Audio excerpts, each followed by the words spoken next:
Hi, welcome to NAS Educational Academy of Excellence army recruitment rally ఆంధ్రప్రదేశ్లో జరుగుతున్న army recruitment ర్యాలీకి సంబంధించి notification ఇది. ఆంధ్రప్రదేశ్లో ఉన్న 13 జిల్లాల అభ్యర్థులు ఈ ర్యాలీలో పాల్గొనవచ్చు. ఈ ర్యాలీ అనేది ఈ రిక్రూట్మెంట్ ర్యాలీ అనేది మార్చి 5వ తారీఖు నుంచి మొదలు అయి అదే మార్చి 24 వరకు కొనసాగనున్నది. అయితే ఇది ఎక్కడ జరగనున్నదంటే Telangana sports school Hakimpet Hyderabad. So ఈ హైదరాబాద్ దగ్గర ఉన్నటువంటి హకీంపేటలో తెలంగాణ స్పోర్ట్స్ స్కూల్ ఉంది. ఈ తెలంగాణ స్పోర్ట్స్ స్కూల్లో మార్చి నెల 5వ తారీఖు నుంచి అదే మార్చి 24 వరకు ఈ రిక్రూట్మెంట్ అనేది జరగబోతుంది. ఆంధ్రప్రదేశ్లో ఉన్నటువంటి 13 జిల్లాలకు చెందినటువంటి అభ్యర్థులు ఈ ర్యాలీలో పాల్గొనవచ్చు. కానీ ఈ ర్యాలీకి వెళ్ళాలంటే ఫస్ట్ మనం ఆన్లైన్లో అప్లై చేయాలి, లేక ఆన్లైన్లో మనం రిజిస్టర్ అనేది చేసుకోవాలి. మనం ఆన్లైన్లో రిజిస్టర్ చేసుకున్న తర్వాత మనకి అడ్మిట్ కార్డు, అదే హాల్ టికెట్ అనేది పంపిస్తారు. హాల్ టికెట్ వచ్చిన తర్వాత హాల్ టికెట్లో చాలా క్లియర్గా ఉంటుంది. వెన్యూ, టైమ్ ఆఫ్, మీరు ఎప్పుడు రావాలి, వచ్చేటప్పుడు ఏ డాక్యుమెంట్స్ తీసుకురావాలి అనేది దాంట్లో చాలా క్లియర్గా పేర్కొంటారు. కాబట్టి మీరు మొదటగా ఆన్లైన్లో మీరు రిజిస్ట్రేషన్ అనేది చేయించుకోవాలి. సో అసలు ఈ రిక్రూట్మెంట్లో ఏ ఉద్యోగాలు ఉన్నాయి, సో దాని శారీరక ప్రమాణాలు, స్టాండర్డ్స్ ఏంటి, ఎడ్యుకేషనల్ క్వాలిఫికేషన్ ఏంటి, complete information step by step చూద్దాము. ఇక చూడండి, ఇక్కడ చూసినట్లయితే చాలా క్లియర్గా చెప్తున్నారు. సో మార్చి 5వ తారీఖు నుంచి మార్చి నెల 24 వరకు తెలంగాణ స్పోర్ట్స్ స్కూల్ హకీంపేట్లో ఈ ఆర్మీ రిక్రూట్మెంట్ ర్యాలీ అనేది జరుగుతుంది. సో కేటగిరీ ఆఫ్ పోస్ట్ ఏంటంటే కింద కూడా ఉంటుంది, మళ్ళీ అక్కడ కూడా నేను చెప్తాను. ఈ కేటగిరీ ఆఫ్ పోస్ట్ ఏంటంటే సోల్జర్ ఫార్మా. సో అయితే ఇక్కడ ఏమంటున్నారంటే 13 డిస్ట్రిక్ట్స్ ఒకసారి కాకుండా 2 దఫాలుగా సో వీళ్ళు రావాల్సి ఉంటుంది. అలా ఎప్పుడు రావాలి ఏంటి అనేది మీకు అడ్మిట్ కార్డులో తెలుపుతారు. 7 డిస్ట్రిక్ట్స్ ఆఫ్ ఆంధ్రప్రదేశ్ స్టేట్స్ అంటే గుంటూరు, ప్రకాశం, Kurnool, Anantapuram, Kadapa, Nellore and Chittoor candidates will have to apply online only on official website joinindianarmy.nic in. So from 30th Jan 2021 to 28th February 2021. అంటే ఇక్కడ ఏదైతే గుంటూరు, ప్రకాశం, కర్నూలు, అనంతపురం, కడప, నెల్లూరు, చిత్తూరు ఈ డిస్ట్రిక్ట్స్కి చెందినటువంటి అభ్యర్థులు జనవరి 30వ తారీఖు నుండి ఫిబ్రవరి 28 లోపల ఈ joinindianarmy.nic.in అనేటటువంటి వెబ్సైట్ ఉంది. ఈ వెబ్సైట్లోకి వెళ్ళి మీరు మీ యొక్క బేసిక్ ఇన్ఫర్మేషన్ని కనుక ఇచ్చినట్లయితే మీరు రిజిస్ట్రేషన్ చేయించుకోవాల్సి ఉంటుంది. ఎవరైతే ఆన్లైన్లో రిజిస్ట్రేషన్ చేయించుకుంటారో ఆ రిజిస్ట్రేషన్ చేయించుకున్నటువంటి వాళ్ళకే అడ్మిట్ కార్డ్ అనేది అక్కడ నుంచి మీకు పోస్ట్ ద్వారా కానీ ఆన్లైన్ మెయిల్ ద్వారా కానీ రావటం జరుగుతుంది. సో అంటే మొదటగా మీరు ఈ ర్యాలీకి వెళ్ళాలంటే మొదటగా మీరు చేయవలసింది ఏంటంటే మీరు ఆన్లైన్లో ఈ వెబ్సైట్లు joinindianarmy.nic.inకి వెళ్ళి మీరు రిజిస్టర్ చేసుకోవాల్సి ఉంటుంది. రిజిస్టర్ చేసుకున్న తర్వాత ఆ ప్రింటౌట్ని తీసుకోవటం మర్చిపోవద్దు. ప్రింటౌట్ అనేది చాలా చాలా ముఖ్యం. ఓకేనా? తర్వాత ఇక్కడ చెప్తున్నారు చూడండి, admits card will be issued online after 1st March 2021. So ఎవరైతే ఈ విధంగా రిజిస్టర్ చేసుకున్నారో వాళ్ళందరికీ కూడా అడ్మిషన్ కార్డ్, అంటే అందరూ ఒకేసారి రాకుండా COVID-19 కారణంగా అది వరకు అయితే ఈ కోవిడ్ లేనప్పుడు ఏంటంటే అందరినీ ఒకేసారి వచ్చేయమనేవాళ్ళు.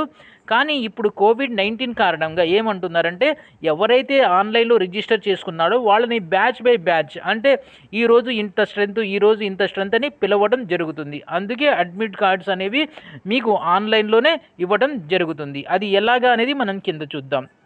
Candidates are requested to bring their admit card, application and documents mentioned in the admit cards at the rally site. మీరు ర్యాలీకి వెళ్ళేటప్పుడు మీ యొక్క అడ్మిట్ కార్డు, అలాగే మీరు యొక్క అప్లికేషను, తర్వాత అంటే 10th క్లాస్ అంటే ఎడ్యుకేషనల్ క్వాలిఫికేషన్, నేటివిటీ సర్టిఫికేట్, ఇంకా రిజర్వేషన్ ఉన్నట్లయితే రిజర్వేషన్కి సంబంధించిన అన్ని సర్టిఫికెట్స్ ఒక సెట్ అనేది మీరు జాగ్రత్తగా పరుచుకొని ఆ సెట్ని మీరు తీసుకొని వెళ్ళవలసి ఉంటుంది.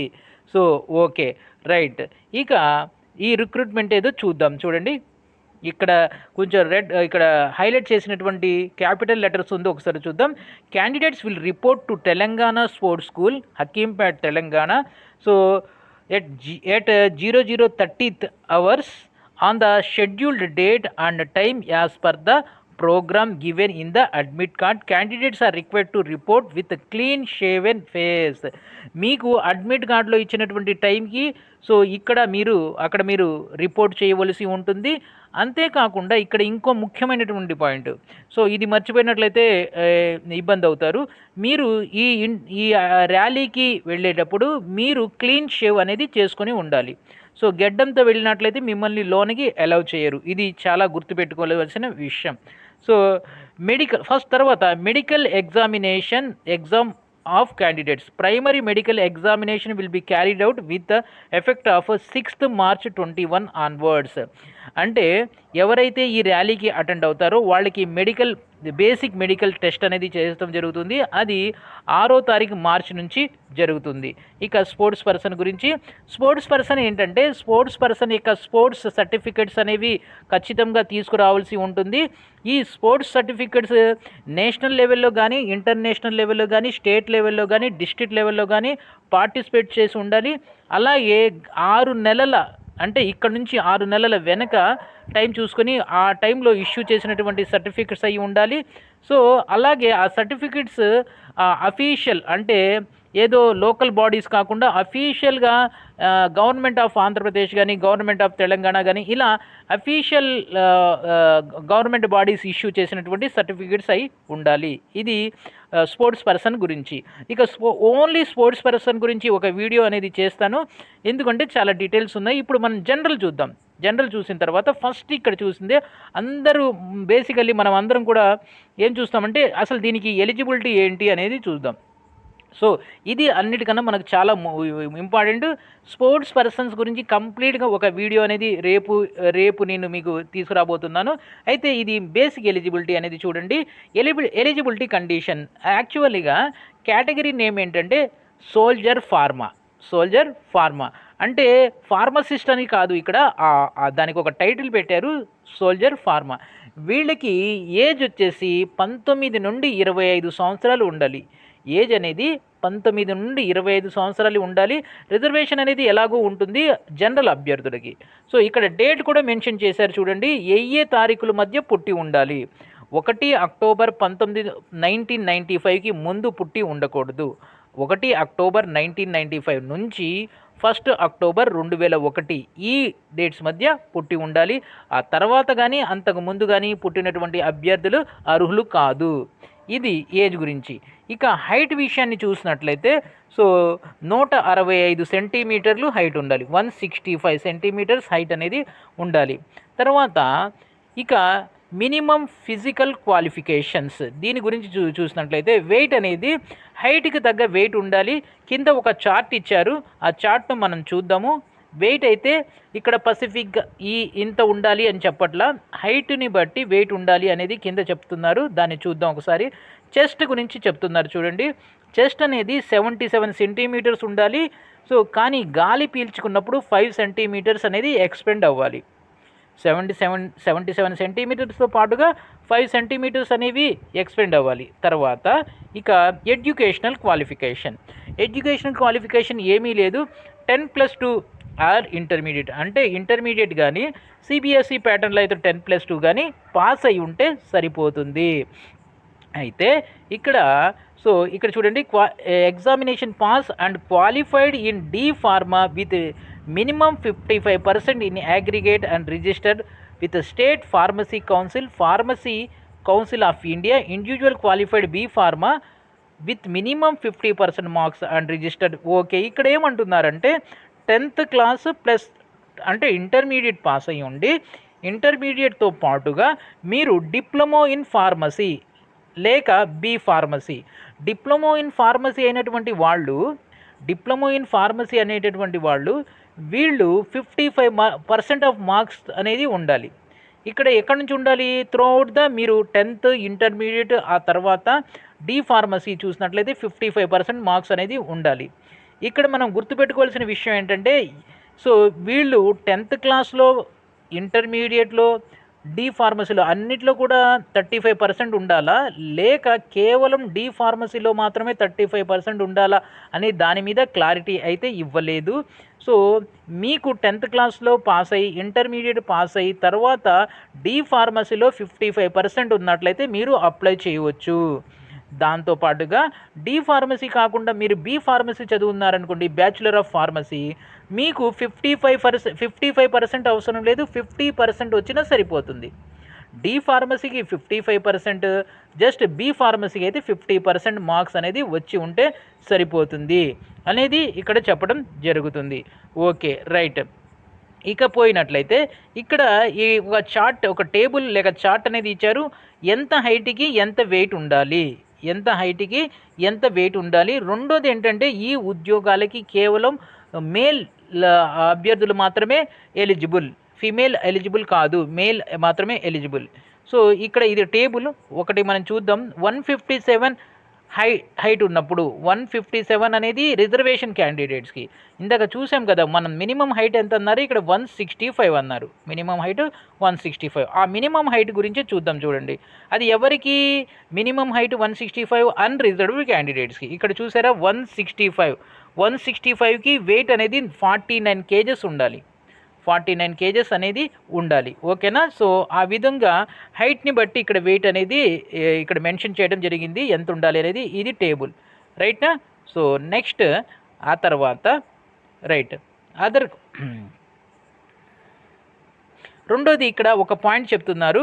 సో మీ శరీరం మీద, ఎస్పెషల్లీ మీ ముఖం మీద పర్మనెంట్గా టాటూస్ అనేవి ఉండకూడదు. టాటూస్ అనేది ఉండకూడదు, ఎస్పెషల్లీ ఫేస్ మీద. ఇక్కడ క్లియర్గా చెప్తున్నారు, permanent body tattoos are only permitted on inner face of forearm, అనగా from inside of elbow of the wrist. అంటే ఏంటంటే, సో మీ మొహం మీద కానీ, మీ కనపడేటటువంటి చేతుల మీద కానీ సో పర్మనెంట్గా అంటే ఎప్పటికీ పోనటువంటి టాటూస్ అనేవి ఉండకూడదు అని చెప్తున్నారు. ఇంకా లోపల బాడీలో మనం మన వస్త్రాలతో అంటే షర్ట్ ప్యాంట్తో కవర్ చేసేటటువంటి లోన బాడీలో ఎక్కడైనా టాటూస్ ఉంటే అది వాళ్ళకి సంబంధం లేదు. కానీ ఫేసు, చేతులు కనపడేటటువంటి ఏరియాలో, ఎక్స్పోజ్డ్ అయ్యేటటువంటి ఏరియాలో టాటూస్ ఉండకూడదు. ఇది ఒకటి మనం గుర్తుపెట్టుకోవాలి. రైట్. నెక్స్ట్ ఇక్కడ మనం స్పోర్ట్స్ వాళ్ళ యొక్క రిజర్వేషన్స్ గురించి ఇదే స్పోర్ట్స్ ఎన్సీసీ వాళ్ళు, స్పోర్ట్స్ కానీ ఎన్సీసీ వాళ్ళు కానీ, సో వాళ్ళకి ఏజ్ తర్వాత అంటే ఎడ్యుకేషనల్ ఏజ్, హైట్ ఈ విషయంలో రిలాక్సేషన్ ఉంటుంది. కాబట్టి వాళ్ళు ఏ సర్టిఫికెట్స్ తీసుకురావాలి అనేది ఇక్కడ చెప్పడం జరుగుతుంది. స్పోర్ట్స్ వాళ్ళైతే so 2 sets of xerox copies తేవాలి. ఎన్సీసీ కూడా 2 sets తీసుకురావాల్సి ఉంటుంది. ఏంటి మెన్షన్ ఆ తర్వాత ఏంటంటే, ఆ జిరాక్స్ కాపీల వెనుక మీరు ఏ అథారిటీ నుంచి ఈ సర్టిఫికెట్స్ రిసీవ్ చేసుకున్నారో ఆ యొక్క అడ్రస్ని మెన్షన్ చేయవలసి ఉంటుంది. ఇది దీనికి సంబంధించింది.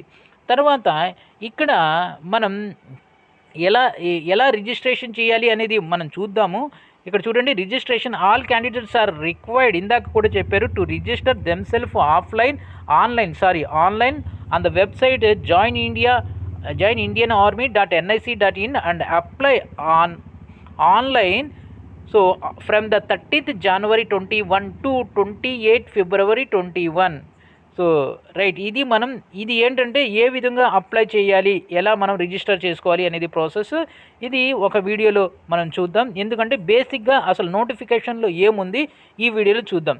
సో నెక్స్ట్ సెలక్షన్ ప్రొసీజర్ అనేది ఇక్కడ చెప్తున్నారు చూడండి. సో సెలక్షన్ ప్రొసీజర్లో మనకి బేసికల్లీగా సో ఆ ర్యాలీ కండక్ట్ చేసినప్పుడు ఏం చేస్తారంటే, ఫస్ట్గా మనకి ఒక ఫిజికల్ ఫిట్నెస్ టెస్ట్ అంటారు, దాన్ని పిఎఫ్టీ అంటాం షార్ట్ ఫామ్లో. ఈ పిఎఫ్టీని కండక్ట్ చేయడం జరుగుతుంది. ఈ పిఎఫ్టీలో ఈవెంట్స్ ఏముంటాయి, ఇది అందరూ తెలుసుకోవాల్సిన విషయం. సో అంటే రిజర్వ్డ్ కానీ అన్రిజర్వ్డ్ కానీ జనరల్గా ప్రతి వాళ్ళు కూడా తెలుసుకోవాల్సిన విషయం. ఫస్ట్ మనకి వెళ్ళంగానే, ఇమీడియట్లీ కాదండి, వెళ్ళంగానే ఈ టెస్ట్ని కండక్ట్ చేయడం జరుగుతుంది, పిఎఫ్టీ. సో దీంట్లో ఫస్ట్ ఈవెంట్ ఏంటంటే 1.6 కిలోమీటర్స్ రన్నింగ్. 1.6 కిలోమీటర్ రన్నింగ్ చేయాలి. సో దీనికి చూడండి, ఇక్కడ దీనికి కూడా మార్క్స్ ఇవ్వడం జరుగుతుంది. అది మీరు గనక 5 నిమిషాల 30 సెకండ్లో పూర్తి చేసినట్లయితే 5 నిమిషాల 30 సెకండ్లో పూర్తి చేసినట్లయితే మీరు గ్రూప్ 1 క్రిందకు వస్తారు. గ్రూప్ 1 క్రిందకు వచ్చినట్లయితే మీకు అక్కడే 60 మార్క్స్ అనేది అలోకేట్ చేయడం, అవార్డ్ చేయడం జరుగుతుంది. ఎంత టైం? 5 నిమిషాల 30 సెకండ్లో. ఎంత దూరం? 1 కిలోమీటర్, 1.6 కిలోమీటర్స్. అలా కాకుండా 5 నిమిషాల 31 సెకండ్ నుంచి 5 నిమిషాల 45 సెకండ్ల మధ్యలో మీరు ఈ రన్నింగ్ అనేది కంప్లీట్ చేసినట్లయితే అప్పుడు మీకు 48 మార్కులు అనేది అవార్డ్ చేయడం జరుగుతుంది. రైట్. ఇకపోతే బీమ్ పులప్స్. సెకండ్ ఈవెంట్ వచ్చేసి బీమ్ పులప్స్. ఈ పులప్స్కి కూడా మార్క్స్ అనేవి ఉంటాయి. చూడండి, మీరు 10 పులప్స్ అనేవి తీసినట్లయితే మీకు 40 మార్క్స్ అనేవి ఇవ్వటం జరుగుతుంది. రెండోది ఇక్కడ చాలా క్లియర్గా చెప్తున్నారు. సో ఇది ఆర్మీ విషయం కాబట్టి ప్రతి విషయంలో చాలా క్లారిటీ అనేది ఉంటుంది. ప్రతి చిన్న విషయాన్ని చాలా జాగ్రత్తగా అబ్జర్వ్ చేస్తారు. Arms and legs should be straight, fleet joint with the toss Poynting towards. మీరు ఈ బీమ్ పులప్ తీసేటప్పుడు మీ యొక్క ఆర్మ్స్ మరియు లెగ్స్ అనేవి చాలా స్ట్రైట్గా ఉండాలి. తర్వాత మీ మోచేతులు అనేవి పైకి లెగిసినప్పుడు ఆ పైపికి బీమ్కి తగలాలి అనేది చెప్తున్నారు. ఓకేనా? మీకు 10 పులప్స్ తీస్తే 40 మార్క్స్, అలాగే 9 తీసినట్లయితే 33 మార్క్స్, 8 అయితే 27 మార్క్స్, 7 అయితే 21 మార్క్స్, 6 పులప్స్ తీసినట్లయితే 16 మార్క్స్. ఇక్కడ చూడండి, ఇక్కడ ఫెయిల్ అనేది ఉంది. అంటే మీరు కనుక 6 కానీ అంతకన్నా తక్కువ పులప్స్ తీసినట్లయితే మీరు ఎలిజిబుల్ కాదు. అక్కడే మిమ్మల్ని ఆపివేయడం జరుగుతుంది. మీరు కనుక ఇక్కడ అబ్జర్వ్ చేసినట్లయితే రన్నింగ్ రేస్లో 5 minutes 31 seconds నుంచి 5 minutes 45 seconds వరకు పరిగెత్తితే 48 మార్క్స్ ఇస్తారు. అంటే 5 minutes 46 సెకండ్లో గమ్యానికి ఆ పాయింట్కి రీచ్ అయితే వాళ్ళ గురించి అయితే ఇక్కడ ఇవ్వలేదు. వాళ్ళని కూడా కన్సిడర్ చేస్తారు, కానీ వాళ్ళకి మార్క్స్ తక్కువ అలొకేట్ చేస్తారు. కానీ ఇక్కడ బీమ్ పులప్స్లో మీరు 6 లేక అంతకన్నా ఎక్కువ పులప్స్ తీసినట్లయితే ఇంకా ఆ ఈవెంట్లో మీరు ఫెయిల్ అయినట్లయితే ఆ ఈవెంట్లో మీరు ఫెయిల్ అయినట్లే. నెక్స్ట్ ఈవెంట్ వచ్చేసి 9 feet డిచ్. సో ఈ 9 feet డిచ్కి మార్క్స్ ఏమీ ఉండవు, జస్ట్ మీరు క్వాలిఫై అయితే సరిపోతుంది. తర్వాత జిగ్ జాగ్ బ్యాలెన్స్. ఒక కర్ర లాంటిది ఉంటుంది, దాని మీద అలా ఇలా ఉంటుంది, దాని మీద నడవవలసి ఉంటుంది. సో దాన్ని జిగ్ జాగ్ బ్యాలెన్స్ అంటాం. ఇది కూడా జస్ట్ క్వాలిఫై కోసం మాత్రమే. అంటే మొత్తం 4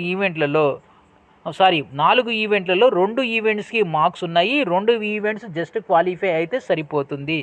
ఇది చాలా ఇంపార్టెంట్ ఫిజికల్ ఫిట్నెస్ టెస్ట్. ఓకేనా? నెక్స్ట్ ఏంటంటే ఇక్కడ చదువుతాండి. The above are minimum prescribed standards and do not guarantee selection. అంటే మీరు దీంట్లో క్వాలిఫై అయిపోయినంత మాత్రాన, అంటే 5 minutes 30 సెకండ్లో రన్నింగ్ కంప్లీట్ చేసేసి 10 పులప్స్ తీసేసినంత మాత్రాన మీరు సెలెక్ట్ అయినట్లు కాదు అనేది చెప్తున్నారు. అయితే ఆ లెవెల్ వరకు, ఆ రౌండ్కి మీరు పాస్ అయిపోయినట్లే, పూర్తిగా మీరు జాబ్కి సెలెక్ట్ అయినట్లు కాదు అనేది ఇక్కడ ఉద్దేశం. నెక్స్ట్ టెస్ట్ వచ్చేసి ఫిజికల్ మెజర్మెంట్ టెస్ట్. ఇక్కడ మీకు ఒక డౌట్ వస్తుంది. ఫస్ట్ పిఎఫ్టీ చేస్తారా లేకపోతే పిఎంటీ చేస్తారా? అది వాళ్ళ యొక్క అవసరాన్ని బట్టి ఫస్ట్ జనరల్గా అయితే పిఎంటీయే చేస్తారు. ఫిజికల్ మెజర్మెంట్ టెస్ట్ అనేది తీస్తారు, ఆ తర్వాత పిఎఫ్టీ చేయడం జరుగుతుంది. ఓకే. సో ఇక్కడ ఏం చేస్తారు? As per the eligibility condition given at paragraph medical. So దీని తర్వాత ఇది కింద ఇవ్వడం జరిగింది, దాని గురించి చూద్దాం. అలాగే medical test as per laid down medical standards. So in the rally సైట్లో అంటే ఐ సైట్ ఎలాగుంది అనేది బేసికల్లీగా మెడికల్ టెస్ట్లో చూడటం జరుగుతుంది. అక్కడ వాళ్ళకు ఉన్నటువంటి డాక్టర్స్ వాళ్ళు చెక్ చేయడం జరుగుతుంది. నెక్స్ట్ తర్వాత ఇక్కడతో మీకు ఈ ఫిజికల్ టెస్టులు అన్నింటిలో పాస్ అయిపోయినంత మాత్రాన మీకు జాబ్ గ్యారంటీ కాదు. తర్వాత కామన్ ఎంట్రన్స్ ఎగ్జామినేషన్ అనేది ఉంటుంది. CEE will be conducted for medically fit candidates at mentioned venue, location, date and time of return test will be intimated at rally site and through admit cards. So ఎవరైతే పైన ఉన్నటువంటి టెస్టులన్నీ కూడా pass అయిపోయారో వాళ్ళకి ఈ common entrance టెస్ట్కి సంబంధించినటువంటి మీకు ఒక అడ్మిట్ కార్డ్ అంటే హాల్ టికెట్ అక్కడే స్పాట్లో ఇచ్చేయడం జరుగుతుంది. ఆ హాల్ టికెట్ లేక అడ్మిట్ కార్డులో చాలా క్లియర్గా ఉంటుంది. ఏంటి, మీరు ఎప్పుడు ఎగ్జామ్ ఎప్పుడు, వెన్యూ ప్లేస్ ఎక్కడ, టైం ఏంటి అనేది చాలా క్లియర్గా ఉంటుంది. సో ఎవరైతే క్వాలిఫై అయ్యారో వాళ్ళకి మాత్రమే ఈ entrance exam, common entrance exam రాసే అవకాశం అనేది ఉంటుంది. సో రైట్, ఇక్కడ చాలా క్లియర్గా చెప్తున్నారు. అదే admit cards for the CEE for the rally fit candidates will be issued at rally site. So ఇదే చెప్పడం జరుగుతుంది. రైట్, ఆ తర్వాత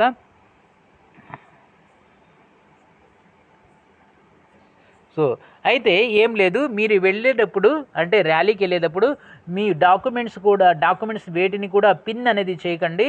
సో అంటే నలుపుకొని అలా కాకుండా చాలా ఫెయిర్గా తీసుకురండి అని చెప్తున్నారు. ఓకే, ఎడ్యుకేషనల్ క్వాలిఫికేషన్ కూడా మనం చూసేసాము.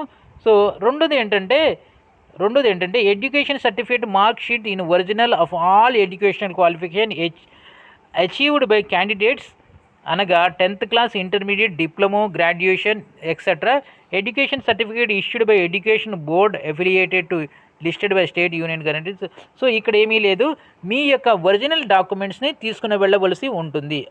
Education certificates marks sheet in original. So అంటే 10th క్లాస్, ఇంటర్మీడియట్, అలాగే బీ ఫార్మసీ అయితే బీ ఫార్మసీ, డి ఫార్మసీ అయితే డి ఫార్మసీ, ఇవి మీరు తీసుకుని వెళ్ళవలసి ఉంటుంది. సో రైట్, తర్వాత దీంతో పాటు ఇంకా మనకి చాలా ఇంపార్టెంట్ పాయింట్ ఒకటి ఉంది. సో రైట్, సో ఇక్కడ డొమికిల్ అంటే నేటివిటీ సర్టిఫికేట్, మీ యొక్క నేటివిటీ అంటే సో మనకి ఎంఆర్ఓ కానీ లేక విఆర్ఓ కానీ ఇష్యూ చేసేటటువంటి సర్టిఫికేట్ ఒకటి ఉంటుంది. సో దాన్ని నేటివిటీ సర్టిఫికేట్ అంటాము. ఈ నేటివిటీ సర్టిఫికేట్ కూడా మనం తీసుకుని వెళ్ళవలసి ఉంటుంది. సో ఇక్కడ ఏమంటున్నాడంటే ఈ certificate affixed with photograph issued by the Tahsildar, district magistrate, details. ఈ సర్టిఫికేట్ కూడా మనం తీసుకుని వెళ్ళాల్సి ఉంటుంది. ఇక్కడ అపెండిక్స్ ఏ అని ఇచ్చాడు కింద, మీకు 19th పేజీలో 18th పేజీలో తగులుతుంది. సో అక్కడికి వెళ్ళినట్లయితే ఆ ఫార్మెట్ ఇచ్చాడు, ఆ ఫార్మెట్ మీద మనం ఫోటో అంటించి సో ఈ అటెస్టేషన్ చేయించుకొని నేటివిటీ సర్టిఫికేట్ అనేది పొందాలి. సో తర్వాత caste certificate affixed photograph, caste certificate మీద కూడా ఫోటోగ్రాఫ్ ఉండాలి. విఆర్ఓ కానీ ఎంఆర్ఓ కానీ సో తహసీల్దారీ కానీ ఇష్యూ చేసినటువంటి క్యాస్ట్ సర్టిఫికేట్ ఉండాలి. సో రిలీజియన్ సర్టిఫికేట్, ఇక్కడ ఏంటంటే ఎక్స్ట్రాగా రిలీజియన్ సర్టిఫికేట్ కూడా తీసుకుని వెళ్ళవలసి ఉంటుంది. Religion certificate issued by the tahsildar. So if religion as Sikh, Hindu, Muslim, Christian is not mention in case of certificate.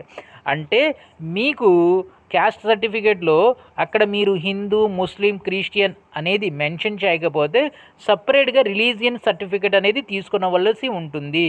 For an example మీరు సో ఒక క్రిస్టియన్ అనుకోండి, ఫర్ అన్ ఎగ్జాంపుల్ మీకు క్యాస్ట్ సర్టిఫికేట్లోనే క్రిస్టియన్ అని రాసి ఉన్నట్లయితే మీరు సపరేట్గా ఈ రిలీజియన్ సర్టిఫికేట్ తీసుకుని వెళ్ళవలసిన అవసరం లేదు. ఆ క్యాస్ట్ సర్టిఫికేట్లో ఇక్కడ మెన్షన్ చేయని వాళ్ళు ఈ రిలీజియన్ సర్టిఫికేట్ అనేది తీసుకుని వెళ్ళవలసి ఉంటుంది. ఇది కూడా సేమ్ తహసీల్దార్ ఇచ్చిందే ఉండాలి. సో ఆ తర్వాత స్కూల్ క్యారెక్టర్ సర్టిఫికేట్, టీసీ అనమాట. మనం 10th క్లాస్ చదివేటప్పుడు టీసీ ఇస్తాం కదా, ఆ టీసీ కూడా అవసరం. సో ఆ తర్వాతగా ఇక్కడ చాలా ఇంపార్టెంట్ సర్టిఫికేట్ ఒకటి ఉంది, అదేంటంటే character certificate with photographs issued by the village sarpanch, municipal corporation with in last 6 months. So మన క్యారెక్టర్ గురించి సో మనం నివాసం ఉంటున్నటువంటి ప్రాంతానికి చెందినటువంటి సర్పంచ్ కానీ సో లేక మున్సిపల్ కార్పొరేషన్ లేక సెక్రటరీ కానీ గత 6 నెలల క్రితం ఇష్యూ చేసినటువంటి సర్టిఫికేట్ అనేది ఉండాలి. అది పెద్ద ఇష్యూ కాదు, అయిపోతుంది. తర్వాత దీంతో పాటు ఇంకేం సర్టిఫికేట్స్ కావాలి, అన్మ్యారీడ్ సర్టిఫికేట్ కావాలి. అంటే ఈ ఉద్యోగానికి మ్యారేజ్ చేసుకున్న వాళ్ళు ఎలిజిబుల్ కాదు కాబట్టి అన్మ్యారీడ్ సర్టిఫికేట్ అనేది కావాలి. ఈ అన్మ్యారీడ్ సర్టిఫికేట్స్ కూడా మీరు తీసుకుని వెళ్ళాల్సి ఉంటుంది. అలాగే మీరు నో ఇన్వాల్వ్మెంట్ ఇన్ సర్టిఫికేట్, అంటే మీరు ఎలాంటి గొడవలు, మీ మీద ఎలాంటి క్రిమినల్ కానీ సివిల్ కేసులు లేవు అనేటటువంటి సర్టిఫికేట్ కూడా అవసరం. అలాగే తర్వాత పేరెంట్ కన్సెంట్ సర్టిఫికేట్, అంటే మీ పేరెంట్స్ ఉన్నారు కదా, మీ పేరెంట్స్ యొక్క అంగీకార పత్రం కూడా అవసరం. అలాగే దీంతోపాటు డీటెయిల్స్ ఆఫ్ ప్రీవియస్ ర్యాలీ, మీరు గనక ప్రీవియస్ ర్యాలీలో ఏమైనా మీరు పార్టిసిపేట్ చేసి ఉన్నట్లయితే ఆ ర్యాలీ డీటెయిల్స్కి ఒక సర్టిఫికేట్, అంటే కింద మనకు అపెండిక్స్ ఇచ్చారు, ఆ అపెండిక్స్ని పూర్తి చేసేస్తే సరిపోతుంది. అలాగే relationship certificates, so son of service man Sons, ఇది ఎవరైతే ఆల్రెడీ సర్వీస్ చేసి మళ్ళీ వెళ్తారు కదా వాళ్ళకి సంబంధించింది, జనరల్ అభ్యర్థులకు సంబంధించింది కాదు. ఈ అన్ని సర్టిఫికేట్స్ అనేవి మనం ఈ ర్యాలీకి వెళ్ళినప్పుడు క్యారీ చేయాల్సిన అవసరం ఉంటుంది. ఓకేనా. ఎన్సీసీ సర్టిఫికేట్ వాళ్ళకి గురించి ఇది. దీంతో పాటుగా మీకు ఎన్సీసీ సర్టిఫికేట్ ఉన్నా, స్పోర్ట్స్ సర్టిఫికేట్ ఉన్నా, ఆ తర్వాత మీకు చాలా ఇంపార్టెంట్ ఏంటంటే ఆధార్ కార్డు, పాన్ కార్డు రెండు కూడా ఉండాలి. Aadhaar card and pan card is required as identity proof. Aadhaar card ఉండాలి, పాన్ కార్డు ఉండాలి. దీంతో పాటుగా మీకు ర్యాలీకి వచ్చేటప్పుడు మీకు కరోనా లేదు అనేటటువంటి సర్టిఫికేట్ కూడా, సో టెస్టింగ్ రిపోర్ట్ కూడా తీసుకురావాల్సి ఉంది. సో నో రిస్క్ సర్టిఫికేట్ అనేది తీసుకురావాల్సి ఉంది. ఇవి బేసికలీగా ఈ డాక్యుమెంట్స్ అనేవి తీసుకురావాల్సి ఉంది. తర్వాత నెక్స్ట్ వచ్చేసి ఏజ్ రిలాక్సేషన్, అంటే ఏజ్ రిలాక్సేషన్ కాదు, ఫిజికల్ స్టాండర్డ్స్లో రిలాక్సేషన్. సో ఎవరికి రిలాక్సేషన్ ఇస్తున్నారు? సన్స్ ఆఫ్ సర్వీస్ మ్యాన్, ఎవరైతే సర్వీస్లో చేసి వాళ్ళ పిల్లలు ఎవరైతే ఈ ర్యాలీకి వెళ్తున్నారో వాళ్ళకి హైట్లో 2 సెంటీమీటర్స్ రిలాక్సేషన్ ఉన్నది, చెస్ట్లో 1 సెంటీమీటర్, వెయిట్లో 2 kgs రిలాక్సేషన్ అనేది ఉంది. తర్వాత సన్స్ ఇన్లా విడో, సో ఒక మనిషి ఆర్మీలో చేస్తూ అతను కనుక చనిపోయినట్లయితే సో ఆ కొడుకు కూడా రిజర్వేషన్ అనేది ఈ విధంగా ఇవ్వటం జరుగుతుంది, రిలాక్సేషన్ అనేది. సో తర్వాత out standing sports man, so sports persons with participation proficiency levels as mentioned. So out standing sports man అంటే డిస్ట్రిక్ట్ లెవెల్లో కన్నా పైన స్టేట్ లెవెల్లో ఎవరైనా స్పోర్ట్స్ గేమ్స్ ఆడున్నటువంటి వాళ్ళకి కూడా 2 సెంటీమీటర్స్ హైట్లో, 3 సెంటీమీటర్స్ చెస్ట్లో, అలాగే 5 సెంటీమీటర్స్ 5 kgs వెయిట్లో అనేది రిలాక్సేషన్ అనేది ఇవ్వడం జరుగుతుంది. ఇది బేసికలీగా రిలాక్సేషన్స్, ఎవరైతే ఎలిజిబుల్ క్యాండిడేట్ ఉన్నారో వాళ్ళకి రిలాక్సేషన్. ఇది basic information. Here I'm not providing the complete information. So ఇది బేసిక్ ఇన్ఫర్మేషన్. మీరు joinindianarmy.ac.in అనేటటువంటి వెబ్సైట్లోకి వెళ్ళండి. ఈ వెబ్సైట్లోకి వెళ్ళిన తర్వాత అక్కడ మీకు లాగిన్ అవ్వాల్సిన అవసరం వస్తుంది. కింద ఒక క్యాప్చా ఉంటుంది, క్యాప్చా కరెక్ట్గా టైప్ చేస్తే మీకు లాగిన్ అవుతారు. లాగిన్ అయిన తర్వాత అక్కడ నోటిఫికేషన్ ఉంటుంది. సో అక్కడ చదువుకునైనా మీరు అప్లై చేయవచ్చు, లేక ఈ అప్లై చేసే ముందు ఒకసారి మీరు సో రిజిస్టర్ చేసుకోండి. రిజిస్టర్ చేసుకొని ఖచ్చితంగా వెళ్ళాలా, రిజిస్టర్ చేసుకొని వెళ్ళకపోతే ఏమవుతుంది అని సో మొన్న కొంతమంది 2-3 అడిగారు. సో దానికి నా సమాధానం ఏంటంటే, మీరు రిజిస్టర్ చేసుకొని అన్ఫార్చునేట్లీగా వెళ్ళలేకపోయినట్లయితే అది ఏమీ క్రైమ్ కాదు, ఎలాంటి ఇబ్బంది అనేది ఉండదు. సో కాబట్టి మీరు ఇమీడియట్లీగా సో మీ మొబైల్లో కూడా రిజిస్ట్రేషన్ చేసుకోవచ్చు. సో లేక ఇబ్బంది ఉంటే మీ కంప్యూటర్ కానీ ఒక నెట్కి కానీ వెళ్ళి ఇమీడియట్లీగా మీరు రిజిస్టర్ చేసుకోండి ఎవరైతే క్వాలిఫికేషన్ ఉన్నాయో.